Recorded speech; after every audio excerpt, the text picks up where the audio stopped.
Union budget 2026 आने वाला है और इस बार फोकस थोड़ा अलग है। सरकार अगले साल से डेट और जीडीपी के लिए बैलेंस पर ऑफिशियली ध्यान देने वाली है। इसलिए फिर से वही पुराना सवाल सामने है, ग्रोथ चाहिए या फिजिकल डिसिप्लिन। लेकिन सच ये है कि बजट 2026 को कोई ड्रामेटिक या फ्लैशी मूव करने की जरूरत नहीं है। इस बजट का रियल चांस क्वाइट रिपेयर में छुपा हुआ है, यानी धीरे धीरे सिस्टम को ठीक करना ताकि ग्रोथ ज्यादा स्ट्रॉन्ग, इंक्लूसिव और लॉन्ग टर्म हो।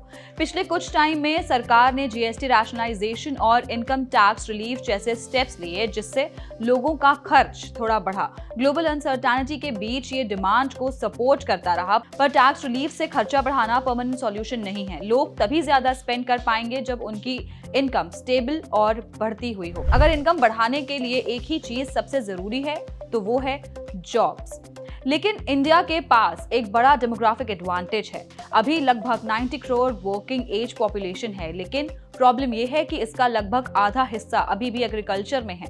हैरानी की बात यह है कि 2018 के बाद फार्म सेक्टर में जॉब ज्यादा बढ़ी हैं, जबकि नॉन फार्म सेक्टर से एक्सपेक्टेशन ज्यादा थी। ये सिग्नल है कि पॉलिसी को डायरेक्शन चेंज करनी होगी। हाँ, फाइनेंशियल ईयर 18 से फाइनेंशियल 24 के बीच में नॉन फार्म जॉब्स बढ़ी हैं, लेकिन ज्यादातर जॉब्स कंस्ट्रक्शन और सर्विस से आई हैं। मैन्युफैक्चरिंग का कंट्रीब्यूशन अभी भी लिमिटेड है।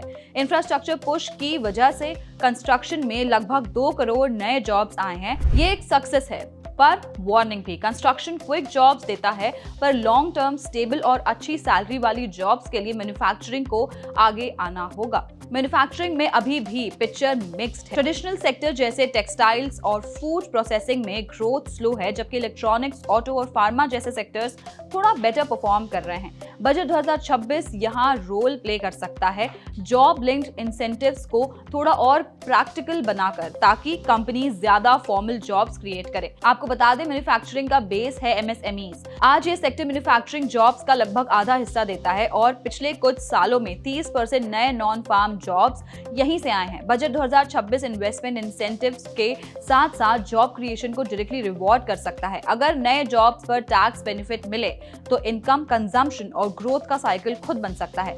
एग्रीकल्चर के बाद सर्विसेज सेक्टर एक सबसे बड़ा एम्प्लॉयर बन चुका है। ट्रेड, रिटेल, हॉस्पिटैलिटी, फाइनेंस और स्पेशली डिजिटल सर्विस में जॉब्स फास्ट ग्रो हो रही हैं। कंप्यूटर प्रोग्रामिंग, वेब वर्क और कंसल्टेंसी जैसे एरियाज में डिमांड बढ़ रही है। यहाँ स्किल्स सबसे इंपॉर्टेंट है। बजट 2026 अगर डिजिटल और एआई लिंक्ड स्किलिंग पर फोकस करे तो इंडिया ग्लोबल सर्विसेज हब बन सकता है। आपको बता दें, इंडिया की यूथ पॉपुलेशन जल्दी पीक होने वाली, लेकिन वर्किंग एज पॉपुलेशन 2040 के आसपास तक बढ़ती रहेगी। मतलब अगले एक डिकेड सबसे क्रूशियल है। इसमें विमेन वर्कफोर्स पार्टिसिपेशन का रोल बहुत बड़ा है। हाँ, नंबर्स बड़े हैं, पर ज्यादातर विमेन अभी एग्रीकल्चर में ही काम कर रही हैं।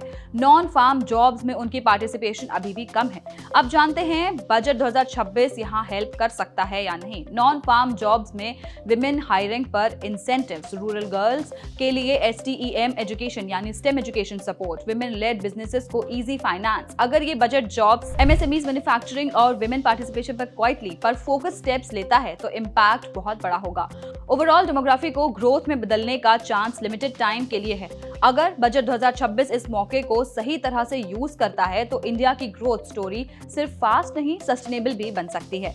ऐसी और जानकारी के लिए पैसा लाइव को सब्सक्राइब करें और हमें अपनी राय कमेंट बॉक्स में जरूर बताएं।